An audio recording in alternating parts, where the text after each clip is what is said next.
YTN 라디오 김우성의 생생경제. 안녕하십니까, 김우성 PD입니다. 불과 20-30년 전만 해도 물을 돈 주고 사 먹는다는 것 아주 낯설거나 소수만의 일이었습니다. 하지만 지금은 많은 분들이 생수라는 이름의 정제수를 돈을 주고 사 먹고 있습니다. 그 시장 규모 해가 갈수록 커지는데요.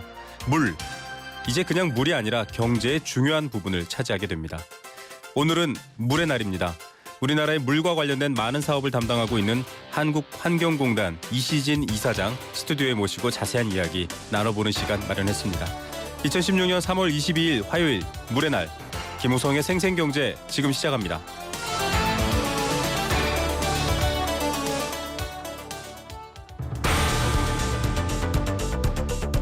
이 시각 주요 경제 뉴스 브리핑. 네, 오후 3시에 만나는 가장 빠르고 또 중요한 경제 뉴스들 전해드리는 경제 뉴스 브리핑입니다.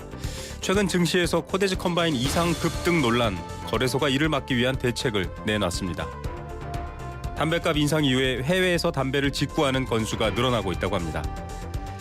금융감독원에서 신용카드 도용 피해 주의보를 내렸습니다. 이와 관련된 소식들 전해드립니다. 비즈니스워치의 김춘동 기자 연결합니다. 김 기자님 안녕하십니까? 네, 안녕하세요. 자, 코데지 컴바인 급등 굉장히 논란이 됐었죠. 네. 이 앞으로는 대비책을 마련해 놨다고요. 네, 유통 물량이 적은 주식은 좀 매매 거래가 정지될 것 같은데요. 이 한국거래소가 최근에 단기간에 이상 급등을 하면서 시장을 교란시킨 이 코데지 컴바인 사태 대책을 내놨습니다. 핵심은 이 말씀드린 대로 유통 물량이 적은 주식은 이 매매 거래를 정지시켜서 이 투기적인 거래를 막겠다는 건데요. 앞으로는 이 유통 주식수가 10만 주 미만이거나 아니면 유통 주식수의 비율이 이 총 발행 주식수 대비 코스피는 1%, 코스닥은 2% 미만이면 거래가 정지됩니다. 거래가 다시 재개되려면 이 유통 주식 비율이 코스피는 3%, 코스닥은 5%를 넘거나 이 총 유통 주식이 30만 주를 넘어야 합니다. 이 코데지 컴바인은 유통 주식의 비율이 0.7%라서 이 4월 첫째 주부터 거래가 정지되게 됩니다. 예, 이렇게 단기간에 과열되는 종목들 또 지정 제도도 개선한다고요. 네, 지금까지는 이 주가 상승률 또 거래 회전율, 주가 변동성 등의 요건을 이 동시에 충족을 해야 이 단기 과열 종목으로 지정을 했었는데요. 앞으로는 이 한 개 요건만 충족을 해도 이 단기 과열 종목이 지정이 됩니다. 이 지정 절차도 좀 간소화됐는데 현행 3단계에서 2단계로 축소가 되고요. 이 단기 과열 종목 지정 이후에 단일가 매매 기간도 현행 3일에서 10일로 줄어듭니다. 이 거래소는 이 고가 매수를 반복하거나 이 종가에 관여하는 등의 불건전 매매 양태를 보이는 경우에 이 더 적극적으로 예방 조치에 나서기로 했습니다. 예, 마땅한 이유 없이 이렇게 시장을 교란하는 종목들에 대한 제재 조치는 좀 더 정교해져야 될 것 같습니다. 역직구 물품에 대한 통관 인증 제도가 도입된다고요? 네, 최근에 이 드라마 태양의 후예의 인기와 함께 역직구족이 좀 많이 늘고 있다고 하는데 네. 이 역직구는 해외에서 우리나라 온라인 쇼핑몰에서 물품을 바로 사는 걸 말합니다. 네. 이 최근에 역직구가 좀 크게 늘다 보니까 이 관세청이 이 대책을 내놨는데요. 해외에서 이 국산 제품의 이 짝퉁 유통을 차단을 하고 또 역직구 물품의 신뢰도를 높이기 위해서 이 정식으로 통관을 했다. 이런 사실을 공식적으로 인정해주는 제도를 좀 도입을 하기로 했습니다. 이 제품이 한국에서 만들어졌고 또 세관의 정식 통관 절차를 거쳤다는 인정을 해주는 그런 제도를 말합니다. 네, 제품에 대한 신뢰를 조금 더 높여줄 수 있을 것 같은데 네. 중국에서 인기가 높은 한국 제품들의 위조, 유사 상품 유통이 늘면서 사실 피해가 커지고 있는 거죠? 네, 이런 대책을 내놓은 이유이기도 한데요. 지난해 역직구 수출액이 1억 6천만 달러를 웃돌면서 전년보다 4배 가까이 급증을 했습니다. 수출 건수는 257만 건으로 7배 가까이 늘었는데요. 반면에 중국에서 인기가 높은 한국 제품의 위조 또 유사 상품도 그만큼 좀 늘면서 국내 기업들의 좀 피해가 커지고 있다고 합니다. 특히 온라인으로 유통되는 화장품 같은 경우는 위조 상품의 비중이 40%에 달한다고 하는데요. 이 역직구 상품의 인증을 통해서 전자상거래 수출을 늘리고 또 국내 기업들을 또 보호하자 이런 취지로 이런 대책을 마련했다고 보시면 될 것 같습니다. 예, 아무래도 가짜가 판치는 또 왜곡된 시장을 만들면 안 되니까요. 자, 담배값, 이 담배 피시는 분들한테는 참 절박한 문제시더라고요. 네. 담배값 인상 후에 해외여행이나 해외 직구로 담배를 구입하고 있다고요. 네, 네, 그 행정자치부의 자료인데요. 이 작년 1월부터 7월까지 인천공항 세관의 담배 소비세 부과 실적이 21,800건으로 집계가 됐습니다. 네. 월 평균으로 따지면 3,100건이 넘는데 이 담배값 인상이 논의되기 전인 이 2013년과 비교를 하면 월 평균 건수는 9배가 넘고요. 인상 계획이 공식 발표된 2014년과 비교하면 이 월 평균 4배가 넘는 수준이라고 합니다. 네. 이 담배값이 2배나 뛰면서 이 면세나 직구를 통한 담배를 구입하는 수요가 그만큼 늘어난다 이렇게 보시면 될 것 같습니다. 예, 어떻게든 싸게 사려는 노력으로 보이기도 합니다. 건강에 해로우니까 많이 태우지 마시고요. 자, 신용카드 도용 피해가 잇따르면서 금감원이 소비자 피해 주의보를 내렸네요. 네, 그 신용카드 부정 발급 또 이 부정 사용 사고가 좀 잇따라 발생을 하면서 이 금융 소비자 경보 등급을 주의 수준으로 좀 격상을 했습니다. 네. 뭐 실제로 사례가 있는데요. 피해자 김모 씨 같은 경우에 지난달 초에 이 본인 명의로 신용카드로 전자상거래 업체에서 600만 원 상당의 골드바를 구입했다 뭐 이런 통지를 받았는데 자신이 만든 적도 없는 신용카드였다고 합니다. 올해 1월부터 최근까지 이 김 씨와 같은 신용카드 부정 발급이나 이 사용 피해자가 51명, 피해 금액은 이 4억 1천만 원으로 집계가 됐는데 이 피해 금액은 500만 원에서 600만 원 정도였다고 합니다. 예, 이 한 사람당 5, 600만 원 적은 돈이 아닌데 네. 어떤 식으로 구체적인 피해를 입은 건가요? 그 개인정보가 좀 유출이 되거나 이 보이스피싱 사기단에 속아서 개인정보를 전화로 불러줬다가 피해를 입은 경우가 대부분이었습니다. 앞서 김 씨 사례에서는 이 악성 코드에 감염된 PC에서 이 가짜은행 사이트에 접속을 해서 보안카드 번호와 이 계좌 비밀번호 같은 이 개인정보가 좀 유출된 경우였는데요. 네. 그 금감원은 이런 피해를 당하지 않으려면 이 공용 PC에서는 이 공인인증서를 좀 사용하지 않는 게 좋다고 하고요. 네. 또 발신자가 좀 불분명한 이메일은 열어봐서는 안 되고 또 이 카드 거래 내역이 문자 메시지로 통지되는 그런 서비스를 이용하는 게 좀 이런 피해를 방지하는 데 도움이 된다고 좀 그렇게 밝혔습니다. 예, 자, 뭐 굉장히 치밀해진 사기 예방 이런 방식으로 좀 주의를 하셔야 될 것 같고요. 그런데도 불구하고 보험 사기가 또 소개가 됐네요. 보험 사기로 적발된 금액만 역대 최고 수준이라고요. 네, 지난해 보험 사기 적발 금액이 6,500억 원으로 최대 좀 규모를 기록을 했습니다. 보험 사기 인원은 줄어든 반면에 1인당 평균 보험 사기 적발 금액은 좀 늘었는데요. 특히 사무장 병원과 보험 설계사 등의 브로커가 개입한 이 대형 보험 사기가 사건이 잇따라 발생이 되면서 좀 사기 규모가 좀 커졌습니다. 네. 또 이 보험 사기를 유형별로 살펴보면요, 이 자동차 보험의 비중은 47%로 10년 전에 77.6%보다 크게 줄었는데 생명보험과 장기보험의 사기 비중이 처음으로 50%를 넘어섰습니다. 10년 전 21.3%와 비교하면 이 2배 이상 늘어난 겁니다. 자, 자동차 보험 사기는 뭐 종종 들려왔는데 네. 생명보험이나 장기보험 늘어난 이유는 뭘까요? 이 자동차 보험 같은 경우는 최근에 블랙박스나 CCTV 등의 영향으로 이 보험 사기 시도 자체가 좀 사전에 차단된 경우가 많았고요. 네. 이 반면에 생명보험이나 장기보험 같은 경우는 상대적으로 좀 보험 사기가 아직까지는 쉽습니다. 여기에다 이 사무장 병원 등의 기획 조사를 좀 강화하면서 이 적발 건수가 좀 많아진 영향도 있는 것으로 좀 풀이가 되고 있습니다. 예, 이렇게 불로소득하려는 분들 좀 줄었으면 좋겠습니다. 오늘 뉴스는 여기까지 듣겠습니다. 감사합니다. 네, 감사합니다. 네, 비즈니스 워치의 김춘동 기자였습니다. 인상주의 회화에 모네가 있다면 인상주의 음악에는 드뷔시가 있습니다. 듣다 보면 빛에 따라 변하는 색채, 오묘하고 아련한 무늬가 떠오릅니다. 드뷔시의 아라베스크 1번입니다. 대한항공 파리 주출해 A380 운항. Korean Air. 2016년형 볼보엔 없다. 5년간 부담이 없다. 부담이 없다고? 없다. 5년 10만 킬로미터 보증기간 연장은 물론 소모성 부품까지 서비스해주니까 와우, 시작부터 새로운데? 볼보에게 이 정도는 새로움도 아니다. 2016년형 전차종 대상 전시장에 문의하세요. Volvo. 완벽하게 새로워진 렉서스 RX 출시. 여유로운 안정감 속에 거침없는 파워. 넘치는 카리스마 속에 정교한 디테일. 발견하라. 감동하라. Radiant crossover, new generation RX. 모든 순간이 감동이다. Lexus.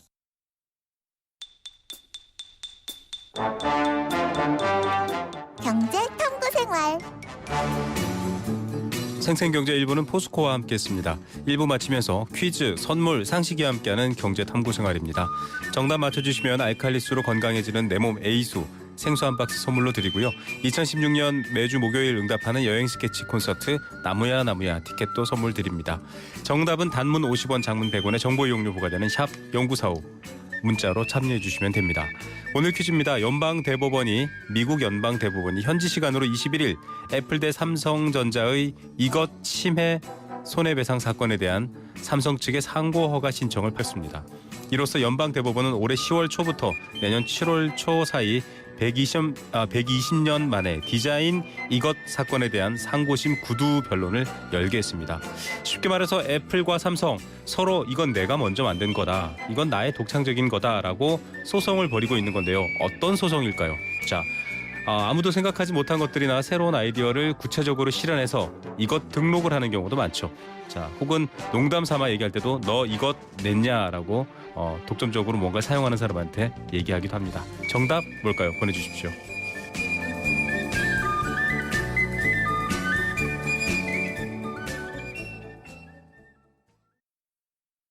YTN 라디오 캠페인 물 없는 한라산, 물 없는 제주 바다를 상상할 수 있나요?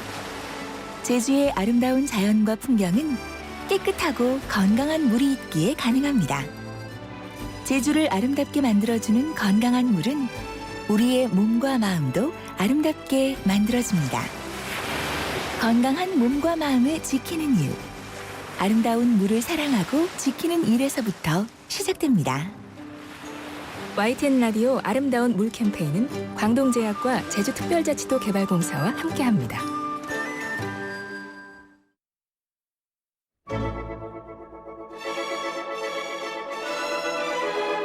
삶을 위한 생생한 라디오 경제 YTN FM 김우성의 생생경제. 생생경제, 오늘은 아주 특별한 인터뷰를 준비했습니다. 돈이 귀하다는 것 여러분들 잘 아시죠? 그래서 나온 말이 돈을 물쓰듯 한다라는 말인데요. 이 속담 틀린 말입니다. 사막에서는 황금보다 물 한 병이 귀하듯 지금은 돈보다 물이 귀한 시대가 됐습니다. 오늘 세계 물의 날을 맞이해 한국환경공단 이시진 이사장님, YTN 라디오 스튜디오에 모시고 물의 소중함과 그 관련된 이야기 나눠보겠습니다. 이사장님 안녕하십니까? 안녕하세요. 예, 자, 물의 전문가이시고 또 우리나라 물을 관리하는 여러 가지 지금 일을 하고 있는 환경공단을 이끌고 계신데요. 네. 오늘이 세계 물의 날이라고 합니다. 그렇습니다. 아직 모르시는 분들도 많으시거든요. 간단하게 얘기 좀 부탁드립니다. 예, 유엔에서는 지난 1992년 제47차 유엔 총회 리오 환경회의에서 미래의 물 부족과 수질 오염을 방지하고 물의 소중함을 되새기기 위해서 네. 물의 날을 만들었고, 그래서 1993년 네. 3월 22일 날 세계 물의 날로 제정을 했습니다. 네. 우리나라에서는 그보다 3년 일찍이 사실은 1990년 7월 1일 날을 물의 날로 했다가 네.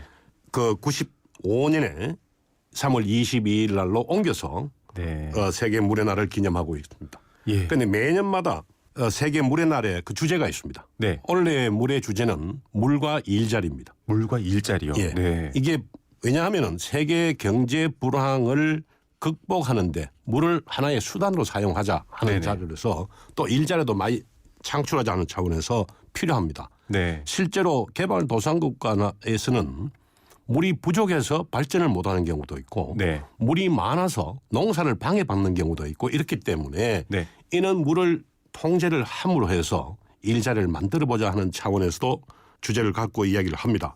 예. 다만 우리나라에서도 원래 21일부터 네. 24일까지 부산의 덱스코에서 그 국제물산업 박람회를 나흘 동안 하고 있습니다. 네. 혹시 시간 되시는 청취자께서는 네네. 참석해 주시면 대단히 고맙겠습니다. 예. 지금 뭐 말씀해 주셨지만은 물은 일자리와도 관련이 있을 만큼 우리 삶에 아주 중요합니다. 생명과도 중요하지만 일자리와도 중요하다라는 부분들 이 생생경제 애청자분들 관심 가지실 텐데요. 제가 이 자료 여러 가지 주신 것들 보면서 놀란 게 해수가 97.5%, 담수가 2.5%인 지구의 물. 그러면 결국은 이 2.5%의 물을 가지고 우리가 써야 된다는 건데 굉장히 부족하다는 게 와닿았거든요. 그렇습니다. 물 부족 심각성 어떤 상황입니까? 말씀하신 대로 이제 담수는 2.5% 정도 됩니다만은 네. 실제로 우리가 사용할 수 있는 물, 네. 강, 하천, 저수지 다 포함하면 네. 전 세계에 있는 물의 0.02%밖에 되질 않습니다. 0.02%. 그렇습니다. 네. 그 0.02%를 가지고 전 세계 70억 인구가 나누어 사용을 해야 되는데 네. 실제로 지역별로 편차가 굉장히 심합니다.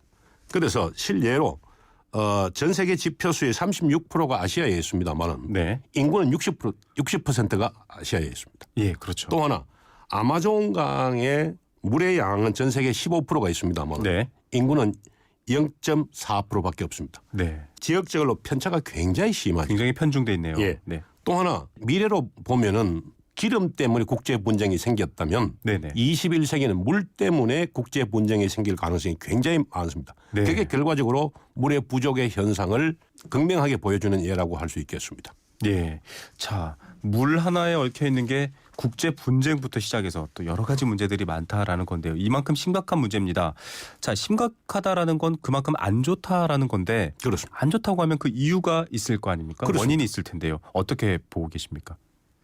여러 가지 원인이 있습니다만은 크게 네 가지로 분류해서 볼 수 있습니다. 네. 최근에 이야기하고 있는 것이 기후 변화하고 지구 온난화입니다. 네. 기후 변화가 생기면 우리나라가 예를 들어서 말씀을 드리면 강우량은 늘어나면서 강우일수는 줄어듭니다. 네. 그러게 되면 비가 한 번 올 때 많이 오고 안 올 때 쭉 안 오고 할 수가 있습니다. 네네. 그래서 굉장히 그 위험성이 커지고 또 하나 두 번째는 인구의 증가입니다. 네. 1920년에 10억 인구가 넘었는데 지금은 70억 인구가 넘었습니다. 맞습니다. 근데 수자원은 그대로입니다. 그러니까 근본적으로 수자원이 1920년에 비해서 3분의 1로 줄었다고 볼 수 있죠.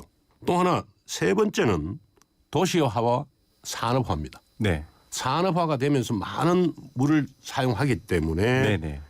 문제가 될 수 있고 네 번째로는 우리가 늘 이야기하는 오염에 의해서 하천이나 호수가 오염이 되면서 그 물이 있다 하더라도 그 물을 사용할 수 없기 때문에 어려움이 있다 하는 말씀을 드릴 수가 있겠습니다. 예, 자 기후 변화 그리고 인구 증가, 도시화 산업화, 환경 오염 이 네 가지 이유가 지금 물 부족, 물이 심각한 위험에 처해 있다라는 걸 인식하게 할 수 있는 원인이다 이렇게 얘기하고 그렇습니다. 있습니다. 자, 전 세계적인 현상과 편중에 대해서 쭉 소개해 주셨습니다.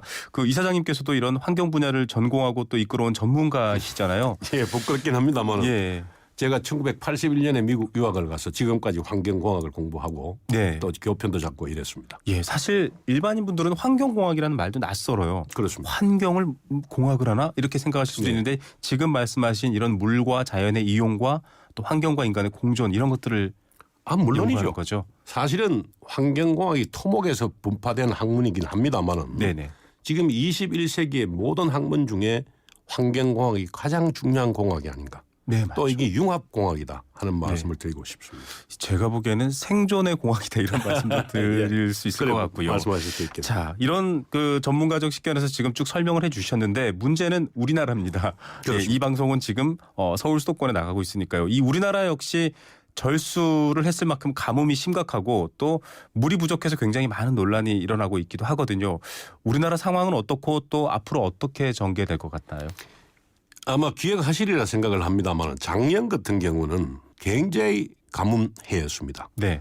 평균 강항 수량의 72%밖에 되질 않았습니다. 네. 기억하시겠습니다만은 인천, 경기, 강원, 충북, 경북 등의 5개 도시에서는 이게 논밭이 다 말라서 농사를 짓지를 못했죠. 아마 기억하실 겁니다. 네네. 또 충주댐이나 횡성댐 같은 경우에는 평균 저수율이 한 50% 이상이 돼야 됩니다만 네네. 작년 같은 경우 30% 미만으로 갔습니다. 네. 그만큼 가뭄해였는데 역대 3위로 기록이 되고 있습니다. 가물기로요. 예, 그렇습니다. 다음에 OECD 국가 중에서 OECD 보고서 중에 OECD 환경전망 2050이라는 게 있습니다. 네. 거기에 보면은 OECD 회원국 24개국 중에 우리나라가 물 스트레스 지수국 1등입니다. 물 스트레스요. 예, 네. 이게 별로 자랑스럽지 못한 1등이긴 합니다만은 네. 그만큼 2050년에 가면 우리나라가 물 부족으로 심각한 스트레스를 받을 것이다 하는 것을 예측하고 있고 네. 그래서 우리나라는 근본적으로 수질 관리하기가 힘든 나라입니다. 아, 강우량이 네. 6월에서 9월 사이에 1년 강우량의 60%가 내립니다. 네. 집중해서 내리는군요. 집중해서 내리고 그렇기 때문에 물을 가두어 놓을 수가 없습니다. 네. 그래서 나머지 계절에는 항상 물이 부족하죠. 네. 그래서 이 문제를 어떻게 슬기롭게 극복할 것인가 하는 것은 중앙정부에서 오랫동안 고민을 하고 지금도 고민을 하고 있는 상황이긴 합니다. 네. 자, 물 스트레스. 연평균 사용할 수 있는 물에서 물 수요량이 차지하는 비중인데요. 이게 2050년에는 세계 1위로 우리가 OECD 국가 중에서 1위입니다. OECD 국가 중에서 1위로 불편할 수 있는 자 좋은 내용은 아닙니다. 이렇게 그렇습니다. 어려운 악조건이 많은 게 이제 한국 상황이고 앞으로도 어려울 수 있다. 그렇다고 보면 많은 분들이 야 큰일인데 하셔야 되지만 와닿지는 않으시거든요. 그렇습니다. 보면은 물 뭐 펑펑 쓰세요 정말로. 맞습니다. 예, 물을 정말 물 쓰듯 쓰고 계시는데 왜냐하면 대부분의 분들이 사실 먹는 물에만 관심을 기울이기 때문입니다. 자기 그렇습니다. 생명 건강과 직결되는 부분만 보고 있습니다. 이 먹는 물은 현황이 어떻습니까, 이사장님? 우선 상수도 보급률은 우리나라가 세계적으로 굉장히 높습니다. 네. 98.6% 정도 되는데요. 네. 이건 일본이나 미국보다 더 높습니다. 다만 서울을 포함한 광역 도시는 상당히 99% 넘습니다. 네네. 반면에 농어촌은 아직도 91% 정도에서 머물고 있습니다. 네. 또 지역적으로 조금 편차는 있긴 합니다만 네. 광역 도시에서는 크게 지금 현재 걱정할 필요는 없는 것 같은데 네. 농어촌 지역은 우리가 지속적으로 좀 고민을 해야 될 필요가 있지 않는가 하는 생각을 해봅니다. 네. 자, 농어촌 지역은 뭐 10집 중에 한 집은 아직 이 상수도 관련된 그렇습니다. 상황이 안 좋다 이런 겁니다. 그렇습니다. 이런 것들을 좀 확대해야 될 텐데요. 자, 농어촌 지역에 상수도가 들어가지 아예 안 들어가는 곳도 지금 이만큼 있고 심각한 이유가 있는데 그 원인 같은 것들도 살짝 얘기해 이게 주실 수 좀 있을까요? 농촌 지역은 일반적으로 산재되어 있죠. 네네. 그래서 관망의 길이가 길어질 수밖에 없습니다. 그래서 네. 또 많은 인구가 살지를 않고 그래서 대부분 간이 상수도 시설을 지어서 관망을 이제 길게 연결을 합니다만은 네네. 그게 한계가 있습니다. 네. 그래서 또 하나 문제는 도서 지역입니다. 섬 네. 지역들. 아, 그렇죠. 물 부족하죠. 섬 지역들은 사실은 비가 안 오면 굉장히 어려울 수 있기 때문에 네. 중앙정부에서는 그걸 해수 담수화 사업을 하기도 하고 네. 농촌 지역은 장기적으로 봐서 상수 관망 사업을 지속적으로 해나가서 네. 2030년쯤에서는 상수도 보급률이 거의 100% 갈 수 있도록 중앙정부에서 노력하고 있습니다. 예. 물의 날 관련해서 한국환경공단 이시진 이사장 모시고 여러분께 전해드리고 있습니다. 자, 네, 뭐 문제는 얼마 전에도 보도가 됐습니다만은 상수관이 노후돼서 뭐 7억 원 가까이 되는 돈으로 환산하면 예. 7억 원 가까이 되는 이 물이 땅속으로 스며들고 만다 이런 얘기들도 있거든요. 자, 이런 부분들 좀 대책을 마련해야 됩니다. 왜냐하면 물은 귀하니까요. 그렇습니다. 예, 어떤 대책들이 있을까요? 하나만 제가 짚고 넘어가겠습니다. 네네. 조금 전에 7억이라고 했었는데 네네. 7억 톤입니다. 7억 톤입니까? 예. 돈으로 환산하면 5,500억 정도 돼요. 5,500억 원. 예. 예. 이게 보통 상수 관망을 매설하고 난 다음에 20년 지나면 관망 자체가 노후화가 됩니다. 네. 노후가 되는데 우리나라 땅 속에 상수 관망의 총 길이가 18만 킬로미터 정도 되는데 그중에 네. 30%된 한 5만 4천 킬로미터가 노후화가 되어 있습니다. 네. 그래서 누수가 심해지는 거죠. 네. 그래서 저는 저희 한국환경공단에서 2010년부터 네. 강원도 5개 지자체로부터 위탁을 받아서 상수 관망 정비 사업을 해오고 있습니다. 네. 그중에 한 예를 말씀을 드리겠습니다. 네. 지난해 10월 강원도 영월군과 정성군에서 상수 관망 정비 사업을 완료를 했습니다. 네. 사업을 시작하기 전에 영월군의 유수율인 경우에는 33% 정도밖에 되지 않았는데 네네. 저희들이 이 사업을 완료하고 난 다음에 92%까지 끌어올렸습니다. 아. 또 정성군은 34%에서 90%까지 유수율을 끌어올렸습니다. 네네. 이 말을 거꾸로 말씀을 드리면은 네네. 수돗물 생산량을 기존에 해오던 거 40% 이상 줄여도 충분히 공급이 가능한. 영월군이나 정성군에 사시는 분들 수돗물 사용량에 전혀 불편함이 없으십니다. 아. 그래서 영월군은 네. 약 그동안에 860만 톤의 상수 원수를 절약했고 네. 정성군 같은 경우 약 1,700만 톤의 상수 원수를 절약했다고 말씀을 드릴 수가 있고 이 물을 합치면은 하루에 5만 명 되는 도시에다가 네. 물을 공급할 수 있는 양이 됩니다. 예. 이렇게 노후 이 상수도관을 정비하고 또 한 것만으로도 사실은 정말 많은 물을 구했다. 그렇습니다. 이렇게도 얘기가 됩니다. 자, 아까 말씀하셨던 것처럼 이렇게 먹는 물에 대한 관심들 높으신데 여러분 이 누수를 줄이고 이렇게 물을 관리하는 것만으로도 경제적으로도 또 환경적으로도 그렇습니다. 건강상에도 그럼요. 사실은 굉장히 좋아지는 거죠. 그렇죠. 자, 그다음에 이제 앞서 모두에서 해주셨던 말씀이지만 이 환경 오염 문제라든지 물의 재생산 문제가 조금 관심이 높습니다. 특히 하수 처리장 같은 경우는 악취 문제도 좀 심각하고요. 또 네. 하수도도 사실은 뭐 그 발전 과정도 그렇지만 위생상이나 건강상도 아주 중요한 부분이거든요. 그럼요. 현재 사정은 좀 어떻습니까? 우리나라가 1980년 중반부터 하수 처리장을 굉장히 건설을 많이 하기 시작했습니다. 네. 그 초기에는 하수 처리장 때문에 악취가 난 것도 사실입니다. 네네. 하지만 지금은 사실은 기술의 발전이 되어서 하수 처리장 자체에서 큰 냄새는 나지는 않습니다. 네. 문제는 하수 관망의 네. 정비가 옳게 안 됐거나 네네. 처리장이 노후가 됐거나 이런 경우에는 냄새가 날 수가 있습니다. 그건 솔직히 네. 말씀을 드려야죠. 하지만 그게 거의 없다고 말씀을 드릴 수가 있는데 네. 다만 지난 10년간 국내에서 악취에 관련된 민원이 3.5배 정도 증가가 됐는데 네네. 그게 하수 처리장 등 공공 환경 기초 시설에서 나는 냄새보다는 축산 시설이나 산업 단지에서 발생되는 악취가 거의 대부분이다라고 말씀을 드릴 수가 있고 네네. 이러한 악취 문제를 해결하기 위해서 네네. 저희 한국환경공단에서 악취관리센터라는 걸 두고 있습니다. 아, 악취관리센터요. 예, 그렇습니다. 네. 그래서 산업시설이나 축산시설이나 이런 곳에 공정개선이나 시설관리, 네. 방지시설 설치 지원 이런 사업들을 통해서 악취를 제거하기 위해서 노력을 하고 있습니다. 예. 자, 물이 부족해서도 고통스럽지만 또 좋지 않은 물, 이 하수 때문에 고통스러워하는 분들도 있는데요.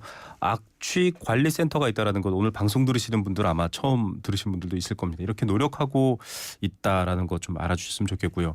노후 하수도가 싱크홀의 원인이다. 여름철만 되면 사실 말씀하셨던 것처럼 비가 편중돼서 내리고 많은 양의 물이 흐르다 보니까 싱크홀 문제 항상 나오거든요. 그렇습니다. 근데 이게 노후 하수도가 원인이었다라는 얘기도 나오고 있는데 이런 것들을 정비하는 것도 참 어려운 일이죠. 물을 관리하는 일인데요.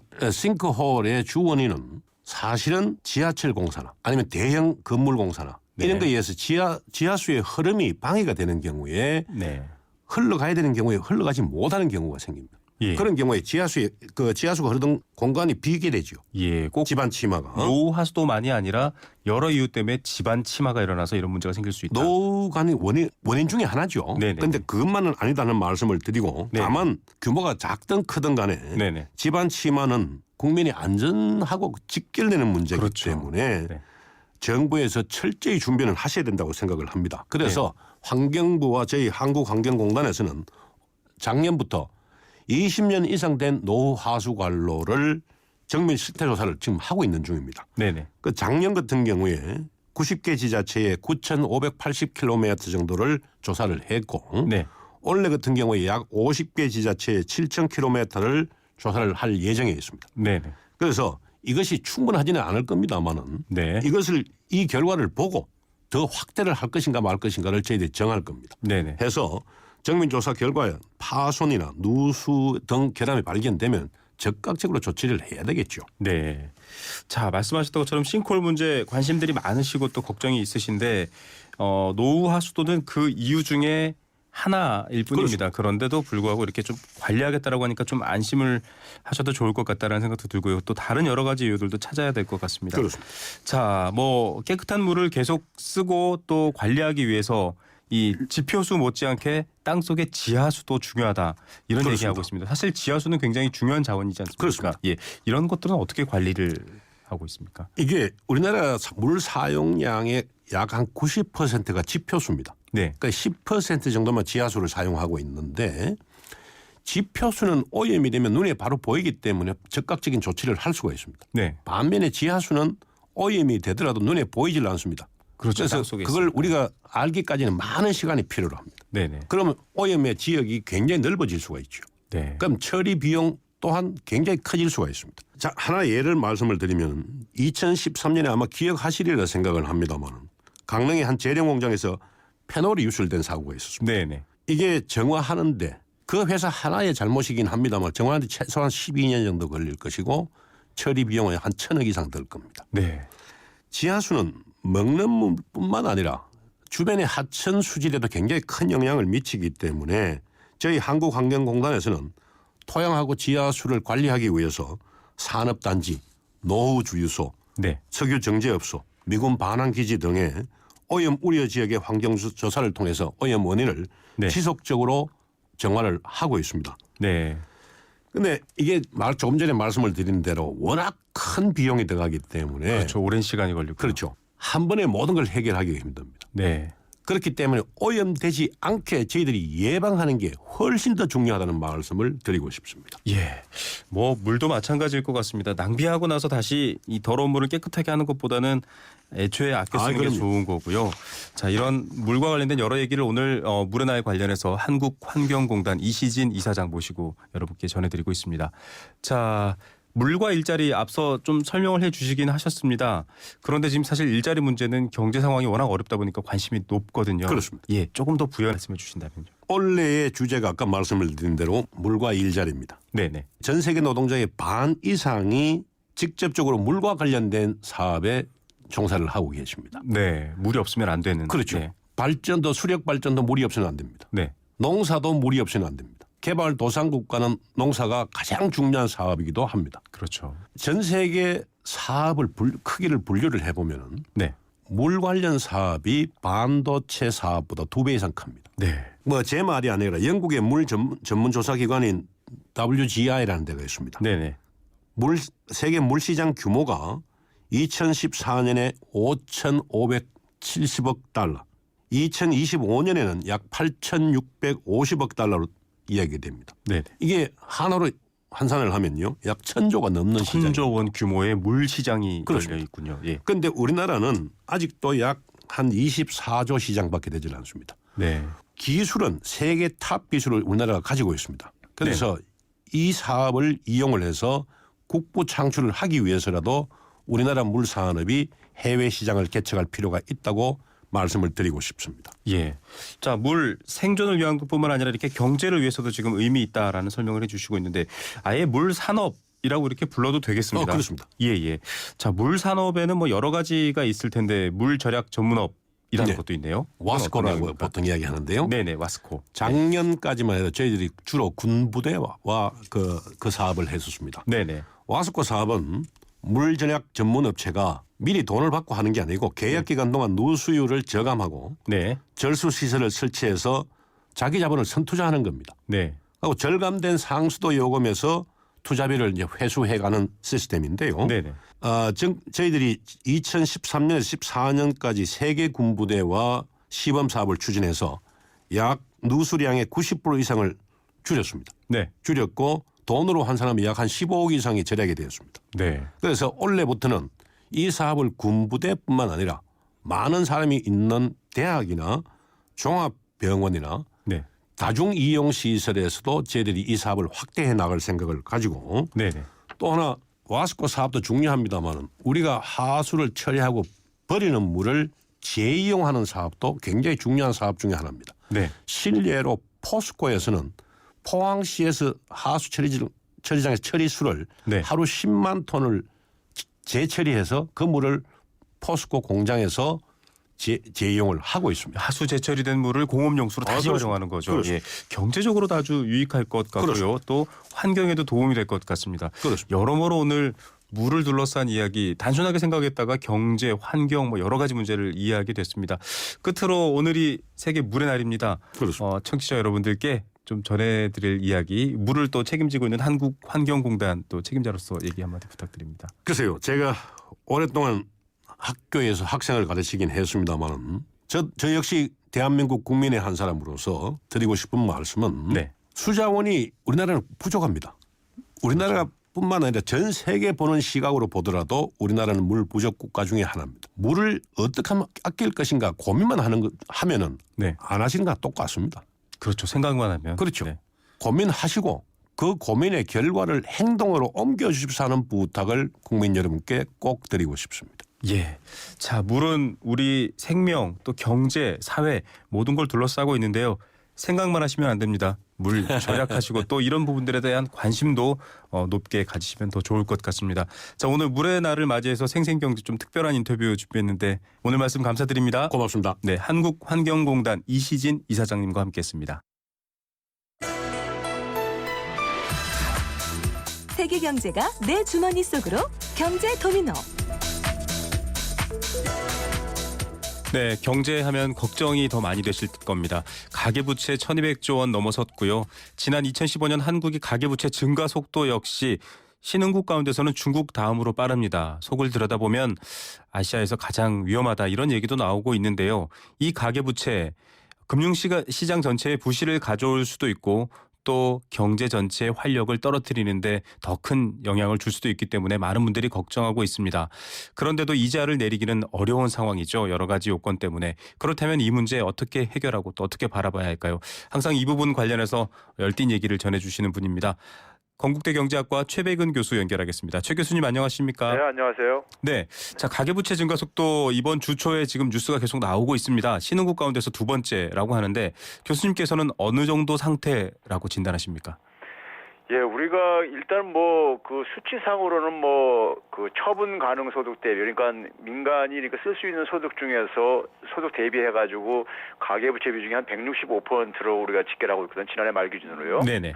이 OECD 기준인데, 그리고 이제 뭐 GDP 대비로도 이제 그러니까는 우리가 84%. 근데 이 수치만 가지고는 일반 사람들이 이제 어느 정도인지가 이제 감이 안 와닿잖아요. 네네. 저는 이렇게 얘기하고 싶습니다. 정부에서는 이게 이제 관리가 가능하다 이렇게 얘기를 하고 이제 뭐 이렇게 얘기하고 있는데 네네. 저는 이거를 이해를 하려면 이제 이런 측면을 봐야 된다고 생각합니다. 지금 가계부채가 우리나라가 지금 내수 침체가 상당히 지금 심각한 상황이잖아요. 그렇죠. 그 내수 침체의 가장 주요한 요인이 바로 이 가계부채입니다. 네. 가계부채 때문에 가계 소비가 억눌러지고 있고요. 이게 이제 내수 침체하고 성장률 둔화로 이제 이어지고 있거든요. 네. 그다음에 이제 내수가 침체되고 성장률이 둔화가 되니까 또 가계부채가 올라가는 이런 악순환 고리가 지금 작동하고 있어요. 네. 그러다 보니까는 이게 이제 저는 이제 그러니까 그 위험한 거라고 보는 거고요. 그러니까 이게 자기 혼자서 작동하는 어떤 하나의 이런 이제 사이클이 형성됐다는 얘기죠, 그러니까요. 네. 그런 점에서 이 부분은 저는 우려스럽다고 보고요. 실제로 보게 되면은 전체 가계의 한 90%는요. 크게 네. 보면 90%가 소비 여력이 고갈된 상황이라고 우리가 얘기를 합니다. 네. 예를 들어서 상위 그러니까 10 내지 상위 한 50%에 있는 가게들 같은 경우는 주택 매입하면서 거기 이제 부채 상환이라든가 자녀 교육비, 노후 생활 준비 등으로 더 이상 소비 여력이 없고요. 네. 하위 50%는 그러니까 소득 수준이 낮다 보니까는 주거비 압박이라든가 무슨 그다음에 식료품 의료비 등 기본적인 소비조차 이제 충분히 감당할 수 없는 정도라고 얘기를 하고 있거든요. 네. 이제 최근에 우리가 우려스러운 건 뭐냐면은 한 나라의 허리층이 이제 40대인데 40대 그러니까 우리가 흔히 말하는 한계 가구라는 게 있습니다. 네. 그러니까 자기 소득 대비 자기가 쓸 수 있는 소득 대비 이제 원리금 부채 상환 비율이 40%를 초과할 경우를 이제 한계 가구를 하는데요. 네. 이 한계 가구의 비중이 전체 가구로 따지게 되면 14.8%인데 40대는 이것보다 높은 15.3%입니다. 예. 그러니까 40대가 한참 그러니까 일을 해가지고 소득을 창출하는 세대인데 이 세대가 지금 한계 가구가 지금 평균보다 높다는 것은 굉장히 우리가 우려스럽다고 얘기를 해야 되겠습니다. 예, 이분들이 또 돈을 벌어서 그만큼 또 쓰기도 해야 되는데요. 그것조차도 안 된다는 얘기죠. 예. 예, 빚으로 빚을 갚아야 되는 한계 가구가 늘어난다. 정부는 이렇게 얘기합니다. 이게 대부분 다 부동산인데 LTV 70%로 묶어놨지 않느냐. 부동산이 30% 이상 폭락하지 않는 한 빚은 해결할 수 있다. 이렇게 빚만 놓고 보고 있거든요. 예. 지금 이 시각이 어떻게 보십니까? 이런 시각. 저는 일단 그 관점이라는 것이 기본적으로 이제 금융기관의 관점에서요. 네. 그러니까 쉽게 얘기하면 LTV 70%를 묶어놨으니까는 집값이 그러니까는 70% 수준까지 그러니까는 네. 떨어지지 않으면 한 30% 이상 떨어지지 않으면은 네. 별로 금융기관은 그러니까 이제 뭐 손해 볼 거 없다 이거죠. 그러니까요. 그렇죠. 네. 그 논리인데요. 문제는 그게 문제가 아니라 이게 이제 주택 가격이 하락하기 시작하면요. 네. 연쇄 고리가 작동을 해줘요. 네. 그러니까 이제 주택이 거래가 이제 또 이제 얼어붙죠. 네. 그러니까 우리가 주택시장 같은 경우 보게 되면 주택 가격이 하락할 때는 모두가 팔려고만 하는 사람이 있고 네. 팔려고 하는 사람이 실종돼 버립니다. 맞습니다. 그래가지고 이게 이제 악순환 고리를 만들어 버리거든요. 네. 그랬을 경우에 이제 주택 가격이 어디까지 내려갈지가 모른다. 네. 저 우리가 옆에 나라인 일본을 보게 되면요, 주택 가격이 대도시 주택 가격 같은 경우 보게 되면 정점 대비 한 3분의 1, 4분의 1 수준 떨어졌어요. 맞습니다. 그러니까 이게 그러니까 뭐 30% 이거 가지고 여유가 있다 없다 이 얘기할 것은 제가 볼 때 안 될 문제이고요. 네. 문제는 그다음에 이제 이 그 주택을 구입한 사람들, 빚을 내서 주택을 구입한 사람 중에서 우리가 보게 되면은 원리금 분할 상환 능력이 없는 사람들이요. 지금 정부가 이제 그러니까 원리금 분할 상환으로 방향을 틀고 있잖아요. 네. 근데 이 분할 상환 능력이 없는 가계를 지난해 상반기 기준으로 한 190만 가계로 우리가 추정을 합니다. 네. 그게 한 200조 원 정도 돼요. 네. 이 사람들이 결국은 뭐냐면은 만기가 돌아오거나 아니면 새로 이제 그러니까 이것을 이제 그 다시 리볼빙 할 때 이제 그러니까 이제 원리금 분할로 바꿔야 되는데 네. 이분들이 이제 그러니까 이걸 분할 상환할 수가 없는 사람들이라는 얘기죠. 네. 그러면 결국 이 주택은 결국은 뭐냐면은 연체가 되게 되면 이제 차압이 당하게 되고 네. 차압이 당하게 되면 시장에 매물이 경매로 나오게 되죠. 예. 이제 그런 고리가 가게 되고 이분들이 그러니까 그거를 빚을 갚느라고 지금 소비를 못 하고 있거든요. 네. 그러니까 이 문제는 그냥 그러니까 금융기관 입장 속에서 30% 이상 떨어질 일은 없으니까 괜찮다 이렇게 얘기할 문제가 아니죠, 전혀요. 예, 맞습니다. 교수님 말씀처럼 부채가 부채 자체의 문제가 아니라 경제 전체의 침체라는 악순환 고리의 아주 핵심 고리 역할을 하는데 뭐 기업 부채 문제도 있지만 가계 부채 얘기를 계속 드리면 교수님께서 예전에 한국판 양적 완화가 필요하다. 그러니까 이자를 더 낮춰줄 수는 없으니 양적 완화 정책을 펼쳐야 한다. 이런 말씀을 하신 적이 있거든요. 좀 구체적으로 말씀해 주시죠. 지금 우리가 이제 그 가계부채 중에서 이제 이 문제가 되는 부분이 아까 앞에서 얘기했던 이제 원리금 분할 상환 능력이 없는 이제 그러니까 주택담보대출자들을 하고요. 네. 그 다음에는 이제 생계형 가계부채가 있습니다. 네. 생계형 가계부채는 일종의 그러니까 빚을 내 가지고 빚을 갚는 악순환 고리에 빠져 있는 사실상 채무노예 상태에 빠져 있는 사람들인데요. 네네. 이게 이제 흔히 말해서 이제 한계 가구 중에서 우리가 한 44% 정도가 이제 이 지금 상태에 있다고 지금 보고 있거든요. 한계 가구 중에서 44%는 빚으로 빚을 갚아야 되는 상황. 예, 그렇죠. 그러니까 이게 이제 이거 아니 그 사람들은 이제 빚을 갚을 능력이 없는 사람을 사실은 이제 이렇게 그렇죠. 결론 난 사람들입니다. 자, 그랬을 때 우리가 이 그 원리금 분할 상환 능력이 없는 사람들의 이 부담을 완화시켜주기 위해서 저는 이제 한국은행에서 돈을 찍어가지고요. 네. 양적 완화라는 게 이제 새 돈을 찍는 거니까요. 발권력을 동원을 해가지고 주택금융공사에다가 출자를 하자 이거예요. 네. 주택금융공사는 기본적으로 한국은행하고 정부가 대주주입니다. 네. 그래서 추가 출자를 한 다음에 이 원리금 분할 상환 능력이 없는 주택담보대출 가계 중에서 희망 가구에 한해 가지고요. 네. 이 주택금융공사한테 이 주택을 넘기게 하는 겁니다. 네. 그리고 이제 부채를 정산하고 난 다음에 남는 거는 이제 그러니까 집 소유자가 갖게 되고 네. 집은 이제 장기 임대로 거주해 해주자는 얘기입니다. 약간 공공주택의 성격으로 변환되는 그렇죠. 건가요? 그랬을 경우에 대개 이제 미국이나 선진국 같은 경우는 대개 이제 이들이 금융기관만 지원했을 경우에는 주택을 차압당하는 결과가 나왔었거든요. 그렇죠. 그리고 주택이 차압된 주택이 시장에 나오게 되면 부동산 시장이 경착륙으로 이어져요. 네. 근데 이게 주택을 그러니까 주택금융공사에서 인수를 하게 되면은 이 사람들을 기본적으로 가계 부채에 대한 상환 부담에서 해방시켜주는 효과뿐만 아니라 그 다음에 뭐냐면은 부동산 시장에 그러니까 주택이 매물 나오는 걸 막을 수가 있죠. 네네. 그래서 부동산 시장의 경착륙 요인도 이제 막을 수가 있게 되고요. 네. 그래서 가계가 부채 상환 부담에서 해방시켜줘야지만이 가계 소비가 살아난다 이겁니다. 네. 가계 소비가 살아나야지만이 내수가 살아나고 결국 소득 창출로 기업도 투자를 할 거라 이거죠. 네. 그다음에 이제 빚을 내서 빚을 갚는 이제 사실상 채무노예 상태에 있는 사람들 같은 경우는요. 네. 저는 이제 신용불량자거나 아니면 잠재적인 신용불량자들인데요. 네. 이들을 그러니까 정부가 그러니까 재정 투입으로 신용을 회복시켜주자 이겁니다. 네. 그러니까 그 재원은 초저금리의 장기 국채를 발행해가지고 네. 이걸 한국은행이 인수해주자는 얘기죠. 네. 역시 양적 완화네요. 그렇지, 양적 완화죠. 그래가지고 이들이 그러니까 신용 회복이 돼야지만이 정상적인 경제 활동이 가능한 사람들이거든요. 네네. 그래서 결국은 이제 가계를 그러니까는 가계가 정상적인 경제 활동을 할 수 있게 소비의 주체로서 건강하게 그러니까 다시 일어설 수 있게 해줌으로써 경기 침체를 살리고 기업이 투자를 하게 하고 그래서 고용이 살아나야지만이 이게 결국은 경제가 선순환되는 거거든요. 예. 자, 정상적인 시장의 기능과 이런 방식으로는 현재 부동산에 묶여있는 이런 부채들이 해결되지 않기 때문에 이제 양적 완화라는 정책 금융을 통한다 이런 말씀이신데 많은 분들이 비판을 하세요. 그렇게 되면은 뭐 모럴 해저드 아니냐, 뭐 시장 기능은 어떡하냐 이런 또 반발도 있을 것 같은데요. 그러니까 이 은행에다가 이 대출금을 갚는 사람들을요. 네. 그거를 주택금융공사가 우리가 인수한 거는요. 지난해 정부도 한번 실시했던 거예요. 그게 안심전환 대출이라는 게 있었잖아요. 네, 갈아타기였었죠. 예, 안심전환 대출이요. 그러니까 그거를 기본적으로 그러니까는 그 당시에는 원리금 분할 상환 능력이 있는 사람들만 했었어요. 네네. 대상으로요. 근데 원리금 분할 상환 능력이 없는 사람이 지금 문제거든요. 이게요. 네. 그러니까 그 사람들을 그러니까 기본적으로 같은 방식으로 지금 접근하자는 얘기예요. 네.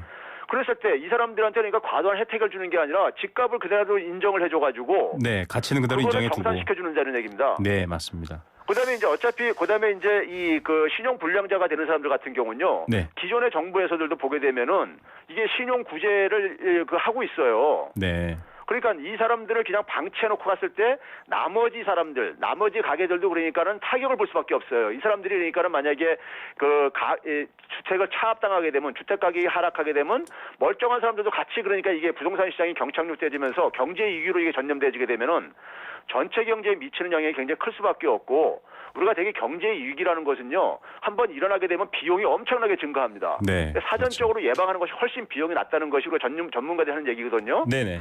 그다음에 양적 완화라는 걸 일부 전문가들이 자꾸만 이게 양적 완화가 우리가 금융위기 이후에 처음 시작하는 거다 보니까는 네.